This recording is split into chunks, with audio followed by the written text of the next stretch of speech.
Bonjour à toutes et à tous, bienvenue sur le podcast Diagonaliste dédié aux diagonales de France, randonnée de longue distance à vélo. Je suis Marc Jacquemont et je vous accompagne lors de ces aventures. Aujourd'hui, nous avons le grand plaisir d'accueillir Jean-Pierre, diagonaliste chevronné, mais pas que, avec d'autres longues distances, que ce soit à vélo ou d'autres activités physiques, mais également organisateur d'événements. Bonjour Jean-Pierre, dans un premier temps, pourrais-tu te présenter ? Bonjour à tous, Jean-Pierre, la soixantaine qui vient de se passer. Je suis toujours en activité, je suis médecin, je suis cyclotouriste dans l'âme depuis mes 12-13 ans. Et malgré j'ai fait une petite pause pendant quelques années, mais depuis 2011, je suis très actif.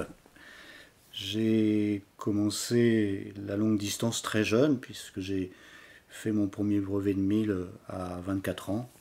Et ma première diagonale à 28 ans, à 24 ans, en 88. Comment tu as eu connaissance de la diagonale en 88 ? Alors il se trouve qu'en 1982, je suis arrivé à Tours pour mes études et tout de suite j'ai contacté le club cyclo local, qui est l'Union cyclotouriste de Touraine. Et à l'époque, dans ce club, il y avait 3-4 diagonalistes. Et le jeune gamin de 18 ans que j'étais buvait leurs paroles, tellement ça me fascinait de pouvoir faire ces distances-là. Et un jour, deux de ces randonneurs, donc quelques années plus tard, m'ont dit « Est-ce que tu veux venir avec nous faire une diagonale ?» C'est ainsi que je suis parti sur un Dunkerque-Menton, avec des gros franchissements en Chartreuse et puis ensuite dans les Alpes. Et ça s'était bien passé malgré pas mal de fatigue. Et le goût du voyage était surtout prépondérant dans cette histoire, avec bien sûr un effort, mais que j'avais bien supporté, parce que déjà à l'époque j'avais fait beaucoup de vélo en itinérance, comme on dit maintenant. Tu as fait le cycle de 9 diagonales sur un temps assez étalé. J'en déduis que quand on fait les 9 diagonales, on prend goût à ces diagonales. Qu'est-ce qui t'a plu dans ce concept-là ? Pour moi, au niveau de la Fédération française de cyclotourisme, lorsqu'on se dit randonneur, c'est donc une espèce de pratique cycliste qui n'est pas prépondérante dans les adhérents de la fédération. Il y a des grades à obtenir, il y a des choses de grande valeur, à la fois historiques ou de performance personnelle. Et moi qui aime le voyage, je trouvais que la diagonale alliait tout ça, c'est-à-dire à la fois l'histoire d'une fédération, l'histoire des épreuves et le goût de l'effort. Alors après, il est évident que quand on s'engage dans quelque chose qui a un cycle ou un nombre défini, très souvent, dès qu'on en a fait 4 ou 5, c'est-à-dire qu'on a passé la première moitié, on a envie aussi, par orgueil, de faire un cycle. C'est comme ça que petit à petit, on fait un cycle et quelquefois même, on se dépêche de finir le cycle. Et je dirais même dans mon cas, on essaie même d'assurer son cycle, si bien que ma dernière diagonale, qui était entre Hendaye et Menton, a été, au contraire des autres, une diagonale que je n'ai pas essayé de rendre difficile par la dénivelée. Je voulais assurer. C'est un peu bête, mais c'est comme ça. Tu as fait des Paris-Brest ? Oui, j'ai fait alors assez peu. Les épreuves de masse m'intéressent peu. Donc j'ai fait le Paris-Brest de 1991 en randonneur. Et ensuite, j'ai fait dans ma deuxième période, plus récemment, en ces dernières années, on va dire, je pense que c'était 2013 par là, les deux derniers Paris-Brest, Paris-Audax. J'avais la chance d'être à la fois médecin sur l'épreuve et capitaine de route. Alors, ça nous permet peut-être de parler des Audax. Parce qu'il est vrai que pour ceux qui ne connaissent pas, la France est un peu particulière là-dessus. Partout dans le monde, Audax signifie randonneur, sauf en France. C'est comme ça, puisque en anglais, les brevets, ça s'appelle les brevets Audax, mais qui correspondent à nos brevets randonneurs. En France, les brevets Audax sont des brevets à vitesse régulée. grosso modo, on roule à 23-24 à l'heure, avec des arrêts définis. Et ces brevets existent sur des distances qui vont de 200 à 1200 km, exactement comme les brevets randonneurs. Et les délais pour finir les brevets sont exactement les mêmes. La grande différence, c'est que vous avez des capitaines de route qui régulent votre rythme et vos arrêts. Et c'est une excellente école pour prendre confiance en soi. Personnellement, moi j'ai commencé par mon premier brevet 200, par un Audax. C'est sécurisant, il y a toujours du monde autour de vous, et vous ne faites pas le foufou parce que vous êtes en pleine forme. Il y a des arrêts, en plus sur un point de vue environnemental, les repas sont prévus, enfin, tout est bien. Donc il y a juste à pédaler. En plus, on ne porte pas les bagages, à la rigueur. Donc c'est très bien. Sauf que, effectivement, pour les tracteurs, c'est un petit peu militaire. Parce que quand le coup de sifflet est là, il faut redémarrer. Et il ne faut pas être en retard et on ne s'arrête pas n'importe où.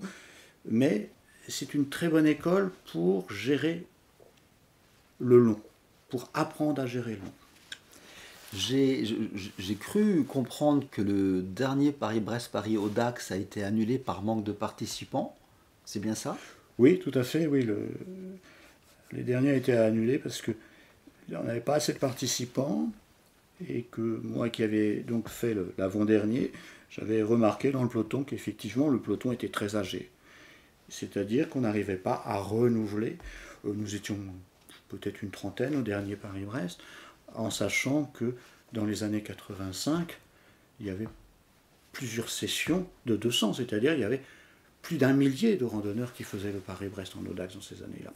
Il y a eu la grande époque Audax, et puis le peloton a vieilli, et les jeunes pratiques, soit ne connaissent pas, soit ne sont pas intéressés, parce que c'est peut-être trop militaire. C'est un peu regrettable. En Touraine, on organise encore un 200, enfin, à 2 endroits où sont organisés tous les ans au moins des brevets de 200. Je partage que les Audax sont vraiment une très bonne école pour la longue distance. Et alors, tu me disais que la population était vieillissante, c'est le cas de tout le monde, mais il n'y a pas eu de renouvellement. Pas pour les Audax. Pas pour les Audax. Alors après, il y a d'autres paramètres à prendre en compte. Une inscription Audax est plus chère qu'une inscription randonneur au moment où on s'inscrit. Il n'y a pas de frais surajoutés par la suite, mais quelquefois ça fait un peu peur, bien qu'aujourd'hui d'autres épreuves sont extrêmement chères où il n'y a pas de prestations. On pourrait se poser la question. Peut-être on a mal joué sur la publicité aussi. Et je pense que la société n'est pas prête à vouloir faire des choses très encadrées. Or, l'Audax est très encadré. C'est le monde qui change, c'est regrettable. Personnellement, je pense que nous, en Touraine, on fera toujours des 200 Audax, on va dire, et des 100 même, puisqu'il y a les 100 d'initiation. Ça permet aux gens, des fois, de faire le rêve de leur vie. 100 km, c'est une valeur symbolique à quelqu'un qui a l'habitude de faire 60 km dans son club le samedi matin ou le dimanche matin, faire un 100, c'est plein de bonheur pour lui. Et pour d'autres, c'est peut-être le premier palier vers d'autres randonnées. Je vais revenir aux diagonales. Si je suis diagonaliste peu sportif, ça reste une épreuve difficile. Je vais avoir du vent de face, je vais arriver à 22h, je me réveille à 3h, je pars à 4h, je fais ça plusieurs jours d'affilée. Je gère de la fatigue physique, je gère du stress, je gère mes muscles. Je demande beaucoup à mon corps. Ça me fait du bien au corps ou ça l'abîme dans ton approche de médecin? Alors, là, nous, sur des épreuves comme ça, de longue durée, on travaille en endurance relativement lente. Donc, normalement, si, bien évidemment, on est bien posturé sur son vélo et on mange convenablement, c'est pas malsain. Quant au sommeil, le manque de sommeil est pas dramatique. On considère qu'on peut très bien dormir. Enfin, le sommeil, c'est cyclique, hein, c'est un multiple de 1h30. Donc, si on fait 4h30 de sommeil par nuit, on récupère à 80% de son besoin de sommeil à chaque fois, c'est pas un gros problème. Donc à partir du moment où on mange bien, on s'hydrate bien, on est bien posturé, faire 16 heures de vélo par jour n'est pas malsain pour le corps. il n'est pas malsain pour le corps sur le point de vue musculo-squelettique, si tout est bien réglé. Il n'est absolument pas malsain pour le cœur non plus, puisque le cœur bat relativement lentement, on va dire entre 110 et 120, ça dépend de l'âge qu'on a et des efforts, mais ce n'est pas un effort énorme. C'est beaucoup plus difficile pour le corps de faire une épreuve beaucoup plus courte comme un marathon. On va travailler non plus en endurance mais en résistance sur quelque chose qui cogne au sol parce que ce n'est pas un sport porté et pourtant qui est bien plus court.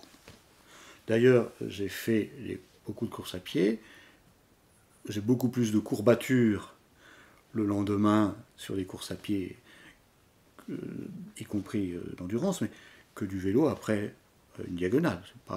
C'est pas comparable. Donc les diagonales ne sont pas malsaines physiologiquement ni médicalement. Il faut simplement respecter son corps et donc on va dire ne pas forcer. Je dirais même, moi j'ai des petites choses. Quand il pleut, on met une dent de moins derrière, enfin une dent de plus derrière. On ne monte pas en danseuse parce que ça tire plus sur les tendons. Petites choses comme ça. Il faut écouter son corps, mais c'est absolument pas malsain. Tu as parlé de course à pied. Je reviens sur les Audax. Tu as parlé des Audax Paris-Brest-Paris en Audax, vélo. Audax marche, tu en as fait beaucoup. L'Audax marche, tu as fait jusqu'à quelle distance en Audax marche? Oui, j'ai fait beaucoup. L'Audax marche va de 25 km à 200 km. Donc j'ai fait toutes ces distances-là. Je dois avoir fait une vingtaine de brevets de 100 et un ou 250 et un 200. Étonnamment, sur la marche, qui elle ne nous fait pas travailler sur le point de vue cardiaque très peu, 6 à l'heure, ça fait pas un gros effort, est beaucoup plus traumatisante sur le point de vue musculo-squelettique. Après 200 km de marche, en dehors des problèmes d'ampoule, vous êtes quand même bien abîmé sur le niveau articulaire. Ça chauffe sur toutes les articulations, enfin les genoux, les chevilles, voilà. Après le sommeil, c'est 40 heures, c'est comme faire 40 heures vélo, donc grosso modo un 600, ça se gère ou ça se gère pas. La problématique du sommeil, c'est d'abord dans quelles conditions on prend le départ d'une épreuve, que ce soit vélo ou marche. Un retard de sommeil ne se rattrape pas. On ne rattrape pas du sommeil. Donc il faut arriver sans retard de sommeil. Donc il est important d'avoir un sommeil correct la semaine qui précède ce genre d'épreuve. Ensuite, comme je l'ai dit tout à l'heure, on peut passer une nuit blanche. Alors chacun est très différent là-dedans. Il y a des fois des attaques de sommeil, comme on dit, qui sont beaucoup moins dangereuses quand on est en marche à pied, parce qu'on zigzague un peu, tandis qu'en vélo, on peut tomber. Si les cyclistes ont des attaques de sommeil, c'est-à-dire qu'il y a une paupière qui se ferme, ils essaient laborieusement d'en garder une ouverte, il vaut mieux qu'ils s'arrêtent 5 minutes. Ça, c'est vraiment bête de se prendre une bagnole ou un mur, ce qui m'est arrivé aussi dans d'autres épreuves de 24 heures, de terminer dans un fossé bêtement en croyant qu'on peut vaincre le sommeil.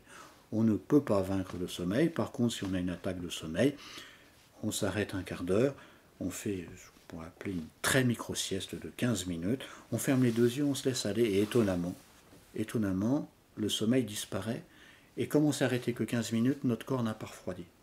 Donc il vaut mieux s'arrêter 15 minutes que 40 minutes, parce que là, le corps refroidit, et vous n'y gagnez rien en 40 minutes, puisque c'est soit 15 minutes, soit 1h30, il faut choisir. Donc il faut faire soit une micro-sieste, 15 minutes, qui fait juste passer l'envie de sommeil, mais qui garde le corps au chaud, ou alors un vrai sommeil, 1h30, et là le corps refroidit. 15 minutes, c'est la durée idéale de la micro-sieste. Une micro-sieste, c'est très bien comme ça. Si je ne m'endors pas en 15 minutes, mais je me pose sur la route et je me repose sans m'endormir, ça a quand même un effet bénéfique? Oui, ça peut avoir un effet bénéfique. Normalement, si on a vraiment envie de sommeil, souvent on ne s'endort pas parce qu'on a peur de ne pas se réveiller. Il faut vraiment se laisser aller. Il y a des positions. Grosso modo, la position, c'est une position assise, les bras un peu croisés sur une table et la tête qui repose sur la table. En gros, vous l'avez peut-être vécu pour vos propres enfants, c'est ce qu'à la maternelle on fait faire à nos enfants. C'est pas pour rien. C'est une position de relâchement complet. On pense à rien, on se laisse aller. Et très souvent, on n'a même pas besoin de mettre sa montre. spontanément, on se réveille tout de suite. C'est la position qu'on voit dans les Paris-Brestiens fatigués à la Voilà, il reste comme ça, juste comme ça, au réfectoire, effectivement, dans cette position-là. On ne la fait pas durer. La faire durer n'est pas bien, parce qu'on va se refroidir. Dans ce cas-là, il vaut mieux aller au lit et faire une bonne heure 30 ou 3 heures de sommeil. Je vais revenir aux diagonales ou autre épreuve longue distance. Comment tu t'entraînes, toi, pour une diagonale? Oui, alors comme beaucoup de cyclistes, je crois qu'il faut séparer les pratiques antérieures. Quand on fait du vélo depuis des années, on n'est pas dans la recherche d'une performance sur une diagonale. La diagonale, c'est être bien sur son vélo. Le reste, c'est du métier. Le métier, c'est simplement le cumul de connaissances à travers une expérience passée. Donc plus on a de cumul de connaissances, moins on a besoin d'entraînement. Finalement, si on prend une diagonale alors qu'on a déjà fait plusieurs les années d'avant et qu'on a déjà un peu roulé, on va avoir, si on a très peu roulé en début d'année, on va avoir un peu plus mal au derrière, au poignet ou au cou. C'est juste parce que le squelette n'est pas encore bien adapté à faire. Parce qu'une diagonale, c'est 16 heures de vélo par jour. Mais donc, si on est un ancien, on n'a pas besoin de beaucoup s'entraîner. Parce qu'on a dans notre tête l'histoire passée. Si on est nouveau, il faut acquérir la confiance en soi. Et c'est à cela que sert l'entraînement. C'est avoir confiance dans son corps. Confiance qu'on peut vaincre ça, qu'on peut faire 300 km, qu'on peut vaincre une journée de flotte, qu'on peut vaincre un peu le sommeil. Donc, moins on a de passé, plus il faut se préparer avant de prendre une diagonale. Plus vous avez fait des diagonales avant d'autres épreuves, moins vous avez besoin de vous préparer. Je ne vais pas dire que ça devient une routine, mais psychologiquement, mentalement, on fait un truc qu'on a déjà fait plein de fois, et donc le cerveau est déjà prêt, et on va beaucoup mieux passer. Par contre, quand on est débutant, comme on n'a pas le cerveau prêt, il faut créer cette confiance dans son cerveau.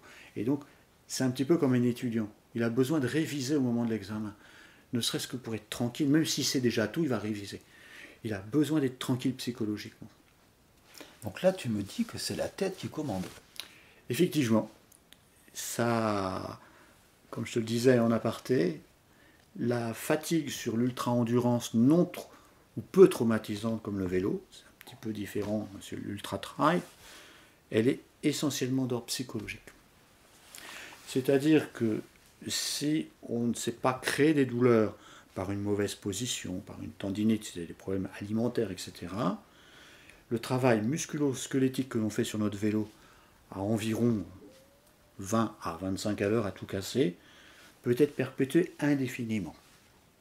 Ce qui va nous fatiguer, c'est cette lassitude. On confond la fatigue et la lassitude. On va avoir une lassitude parce que c'est long, par moments c'est monotone, et donc on commence à gamberger. Mais le corps pourrait continuer. Ah, évidemment, il lui faut de l'essence. Ça, c'est l'aspect nutritionnel. Mais si on lui donne de l'essence, à la vitesse où on va, on peut rouler. Ça ne pose pas de problème. Le seul problème, comme on l'a évoqué, c'est éventuellement un peu le sommeil, parce que ça, tout le monde a besoin de dormir. Dans mon passé, j'étais coach sur Paris-Colmar ou pédestre, où les gens ne dormaient pas. Ça provoque des hallucinations, c'est très dangereux. Donc, il y a un moment, le sommeil, il faut dormir, 4 heures ou 3h30, enfin, voilà. Mais sinon, tant qu'on ne force pas le corps, la fatigue musculaire pratiquement n'existe pas. Il ne faut pas dire qu'il n'y a pas du tout de fatigue musculaire, mais c'est infime. Alors, fort de ça, comment tu gères l'effort sur une diagonale de 4 jours? Comment tu fais pour ne pas fatiguer ton corps? Alors, je pense que, il faut moi j'ai la chance de me connaître.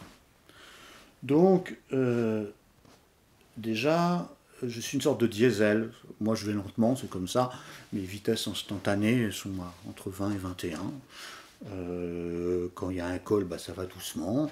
Donc, il ne faut pas comparer la sortie du dimanche matin ou le brevet de 200 qu'on fait avec les copains. On va un peu vite parce qu'on a envie de faire globalement un temps et une étape de diagonale.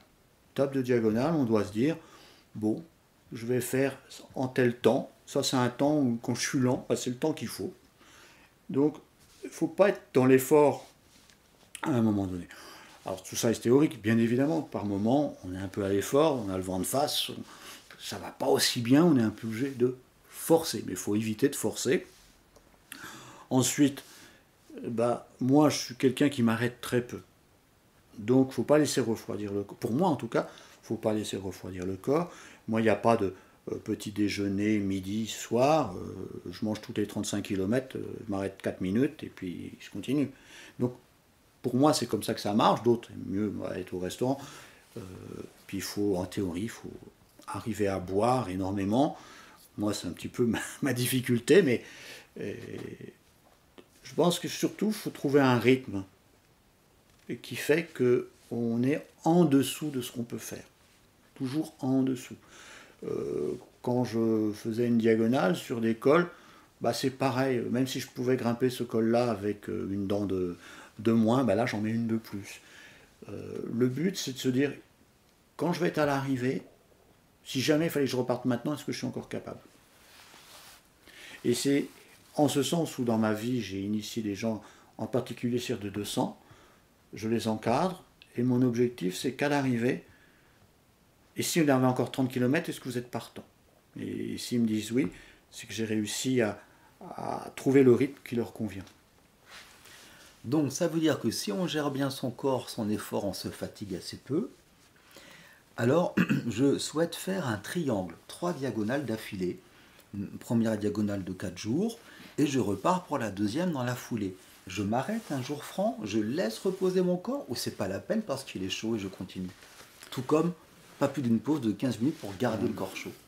Alors personnellement, je n'ai pas fait de triangle, mais intuitivement, en tout cas physiologiquement, si je pense que la journée qui serait la journée off n'est pas forcément bonne. D'ailleurs, on retrouve au cours du Tour de France, le jour qui est off, ils font du vélo. Le corps, surtout sur un triangle, va s'habituer à un effort quotidien et avec un certain rythme. Et ce jour de repos va le déboussoler un peu, si bien que le jour où vous allez repartir, il va falloir qu'il se réhabitue. Et le muscle a très peu de mémoire. En fait. On dit un muscle a une mémoire de 3 jours, donc le temps qu'il remette son rythme, vous serez encore arrivé à votre deuxième diagonale, puis vous recommencez avec la pause de la troisième. Donc, moi, je dirais, j'avais un ami Max qui disait, moi je ne fais pas de pause, par contre c'est vrai que l'arrivée de ma diagonale qui précède, elle n'est pas trop tard le soir, voire le midi, et le départ de celle qui va être non pas à 4 heures du matin, mais à 10 heures, de manière à avoir là un cycle de sommeil large, mais pas plus. Okay. Je dirais la pause, c'est surtout pour le sommeil. Je reviens à ton exemple, tu disais, tu vas lentement, mais tu t'arrêtes le minimum. Ça veut dire que sur une journée de 300 km, tu auras combien de temps d'arrêt, tout compris? Environ 1h30. 1h30. Okay. À peu près. Je n'ai pas les chiffres en tête sur les diagonales. Ce que je peux dire sur une autre épreuve que j'ai faite qui était beaucoup plus longue, qui était le Tour de France, où les étapes faisaient environ 220, j'étais à moins d'1 heure par jour d'arrêt. D'accord, oui, c'est peu. Oui, il faut rentabiliser. Je pense que c'est très important quand on va chercher à manger. On ne va pas à la boulangerie à midi, on y va à 10h30, etc. Il faut tout vraiment optimiser les temps d'arrêt. En tout cas, c'est ma vision. Optimiser le temps d'arrêt, c'est autant d'efforts gagnés. Oui, alors c'est surtout de l'effort gagné pour ne pas avoir besoin de rouler vite, puis c'est surtout du temps de repos le soir. Moi, j'étais un adepte sur mes diagonales, j'étais un adepte je les faisais arriver à l'hôtel, sauf la première, et à l'hôtel, la journée était finie, c'est-à-dire la douche, le repas à l'hôtel, le sommeil. J'étais toujours content d'avoir le plus de temps possible de ce vrai repos, qui en plus, sur un point de vue psychologique, on n'est plus sur le vélo, on est sur autre chose, on est là pour se faire plaisir. Il ne faut pas non plus que la diagonale, ça soit une corvée. Surtout, alors là, si on veut en enfiler 3 de suite, psychologiquement, ça serait trop difficile. Il faut qu'il y ait du plaisir au moment où on pédale, mais qu'on prenne d'autres plaisirs, comme on disait tout à l'heure, se faire plaisir à manger une glace parce que d'envie d'une glace. Voilà. Il faut que le corps il ait des moments de plaisir dans l'effort. Important. Ok. Dans ton expérience très large de sportif, d'organisateur d'événements sportifs, tu m'indiquais en préparant que tu as également croisé Patrick Plaine. Oui. Que peux-tu nous dire sur Patrick Plaine? Oui, j'ai croisé Patrick dans les années 84, je crois, à peu près. Patrick Plaine était un passionné de vélo. Dans son histoire, il aurait voulu être coureur cycliste, mais il n'avait pas le niveau, malheureusement pour lui. Et il a été passionné de vélo, puis à l'âge de 40 ans, il a décidé d'arrêter de travailler, de vivre de sa passion. Alors après, c'était un cycliste remarquable. Je ne le prendrais cependant pas comme modèle idéal. C'était quelqu'un à l'écart de la société classique. Il le vivait bien, il ne quémandait personne, mais voilà. Alors c'est un monsieur qui était riche d'enseignements quand même. Moi je me souviens des quelques enseignements qu'il avait, parce qu'il était un redoutable rouleur. Alors, tout petit, tout mec de 55 kilos, et donc redoutable grimpeur, mais il m'avait enseigné comment faire des temps en randonneur, et je les ai toujours en tête, et quand je veux essayer de ne pas perdre de temps, même si je ne suis pas très rapide, mais tu gagneras ton temps dans les faux plats descendants. Partout où les gens s'arrêtent de pédaler, c'est une bêtise, un faux plat descendant, tu mets du braquet et t'y vas, ça ne te coûte pas trop cher en énergie et tu gagnes du temps, et tu montes à ta vitesse et tu ne forces pas. Puis sur le plat, tu fais ton rythme. Mais dans les faux plats descendants, t'y vas. Alors j'ai gardé surtout ça de lui. Après, il disait toujours dent par dent quand on monte. Alors maintenant, les vélos ont changé, c'est un peu différent. Et quand on rajoute des dents, c'est 2 par 2. C'est-à-dire, on enlève une, et puis quand on en rajoute, c'est 2 par 2. C'était des théories à Patrick.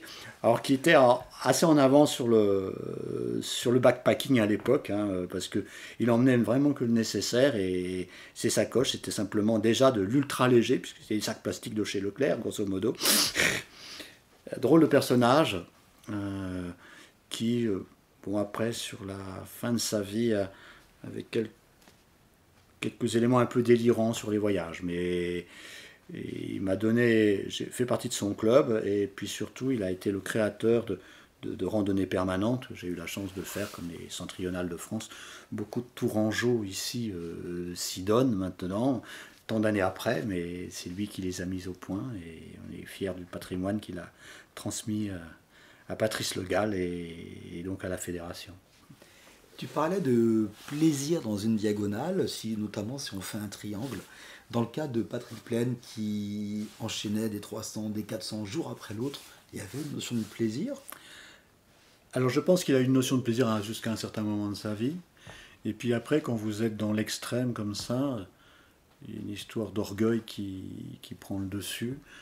Je crois il y a une année, ça devait être pour ses 50 ans, il s'est fixé de faire 50 000 km. Donc après, il a été prisonnier de lui-même quelque part.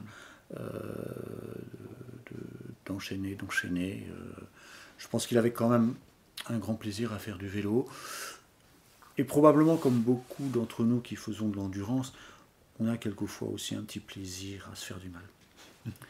Il faut reconnaître. Alors après, sur un point de vue physiologique, c'est une histoire d'endorphine. Alors c'est moins vrai sur le cyclisme que sur la course à pied, mais je pense qu'il avait peut-être un peu ça. Et puis je pense qu'il était prisonnier de son image, pas au moment de ses 70 ans, mais entre 50 et 60 ans, je pense. Mais il nous laissera, voilà, c'était un monsieur atypique. Il y a eu un livre auquel j'ai légèrement participé dans les documents, puisque j'avais les documents du club à ce moment-là. Les cyclo-raideurs écologistes européens, on s'appelait. J'ai encore le maillot. Alors, fort de ce que disait Patrick Plaine par rapport faux plat descendant, ça coûte pas cher et te gagne du temps. J'aime beaucoup cette approche-là. Et tes différentes approches, quels conseils tu pourrais donner à quelqu'un qui souhaite se lancer dans la longue distance, qui n'ose pas, qui a peur, ou qui aimerait être rassuré? On revient finalement au clip de départ. Il faut gagner la confiance en soi sans faire de bêtises.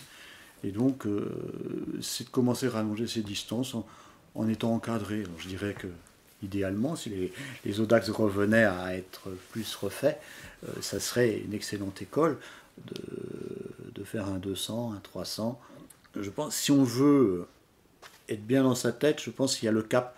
Pour moi, le brevet le plus dur en distance, c'est le cap des 400. Donc, si on est capable de faire un 400, on est capable de faire les diagonales.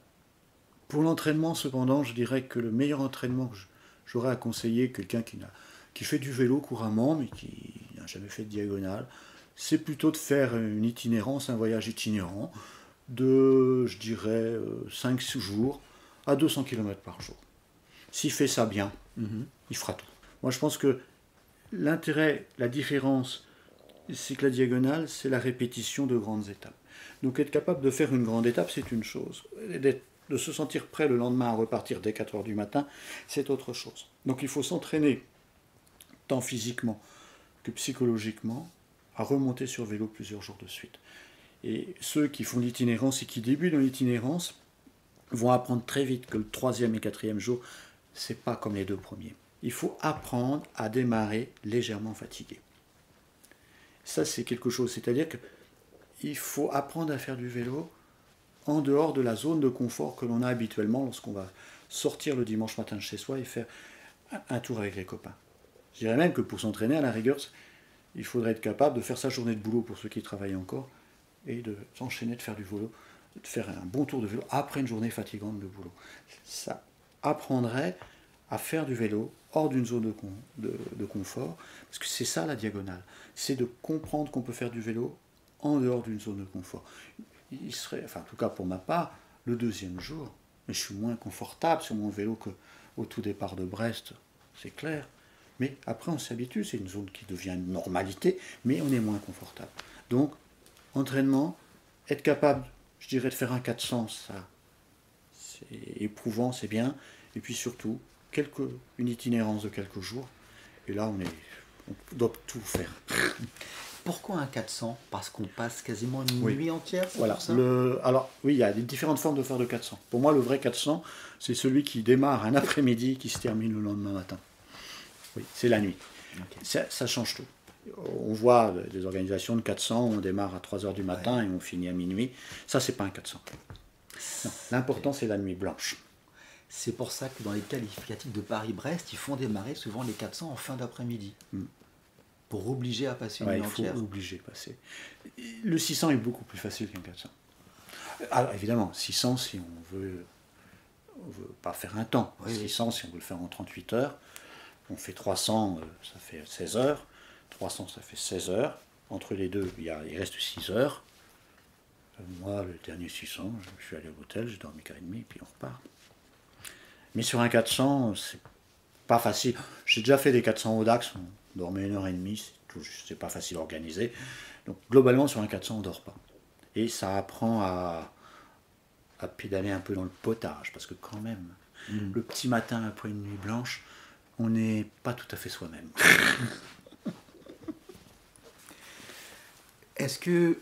Quels sont tes projets pour les années à venir ou l'année à venir de longue distance ?